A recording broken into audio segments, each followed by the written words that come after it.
Welcome to செல்லூஸ் channel. இன்னைக்கு நம்ம சேனல்ல தூதுவளை துவையல் எப்படி செய்யறதுன்னு பார்க்க போறோம். வாங்க வீடியோக்குள்ள போகலாம்.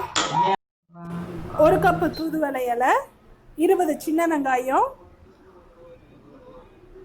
1 ஸ்பூன் துவரம்பருப்பு, 1/2 ஸ்பூன் உளுந்து, 1/4 ஸ்பூன் வெந்தயம், 2 தக்காளி, 1 கொத்து கருவேப்பிலை, 15 வெள்ளைப்பூண்டு, 1 துண்டு அளவுக்கு இஞ்சி, 4 காஞ்ச மிளகாய்.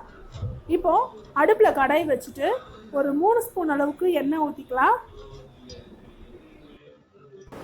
எண்ணெய் சூடானதுக்கு அப்புறமா சின்ன வெங்காயத்தை போட்டு நல்லா அந்த எண்ணெயில் வதக்கிக்கலாம். நல்லா கண்ணாடி கலரில் மாறணும். அந்த சின்ன வெங்காயத்தோட ரோஸ் கலரு, அதாவது பெயிண்டிங் சொல்கிறோம்ல, அந்த கலரில் மாறணும்.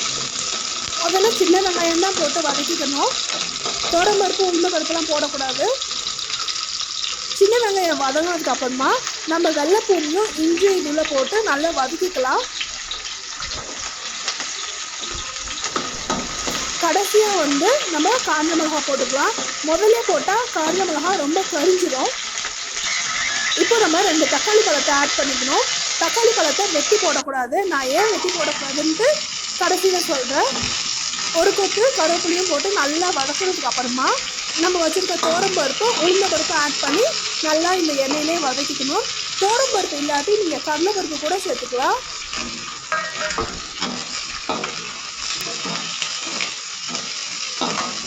தக்காளி, வெங்காயம், பூண்டு இதெல்லாம் நல்லா வதங்கினதுக்கு அப்புறமா நம்ம காஞ்ச மிளகாயை போட்டு வதக்கிடலாம். முதல்ல வதக்கி போட்டுட்டோம்னா அது கரிஞ்சிடும். நல்லா வதக்கிக்கலாம். அந்த தோல் லைட்டாக சிறுமும். தக்காளி பழத்தோட தோல். தக்காளி ஏன் முழுசாக போடணும்னா இந்த துவையில் நம்ம தண்ணி சேர்க்க போகிறது இல்லை. அரைக்கும் போது அந்த தக்காளி பழத்துள்ள இருக்க ஜூஸ் தான் அந்த வெட்டி சேர்த்தோம்னா அந்த ஜூஸ் அந்த வெங்காயத்தெல்லாம் வேக வச்சிடும். நம்ம வதக்குனா தான் நம்ம துவையலுக்கு நல்லாயிருக்கும். நல்லா வதக்கியாச்சு. இப்போ இது ஒரு பாத்திரத்தில் மாற்றி வச்சிடலாம். நீங்களும் வதக்கும் போது தக்காளி பழத்தை முழுசாக போடுங்க. அரிஞ்சு போட வேணாம். முழுசாக போட்டோன்னா ஒரு தனி டேஸ்ட்டாக இருக்கும். இப்போ அடுத்து நம்ம தூதுவளை இலையை வதக்கிடலாம். அதே கடாயில் ஒரு 2 ஸ்பூன் அளவுக்கு எண்ணெய் ஊற்றிட்டு நம்ம வச்சுருக்க 1 கப் அளவுக்கு தூதுவளை இலையை போட்டு நல்லா வதக்கி எடுத்துக்கலாம். இந்த வின்டர் டைமில், மழை காலத்தில் தூதுவளையில் துவையல் சாப்பிட்றது ரொம்ப ரொம்ப அருமையானது. சளியெல்லாம் உடம்புல இருந்தாலும் அது நீக்கிடும். அது மட்டும் இல்லாமல் தூதுவளை இலையில கால்சியம் சத்து நிறைய இருக்கிறதுனால நம்ம எலும்புக்கும் ரொம்ப நல்லது. எல்லா சீசனையும் சாப்பிடலாம். குறிப்பாக மழை காலத்தில் சாப்பிட்டா ரொம்ப நல்லது.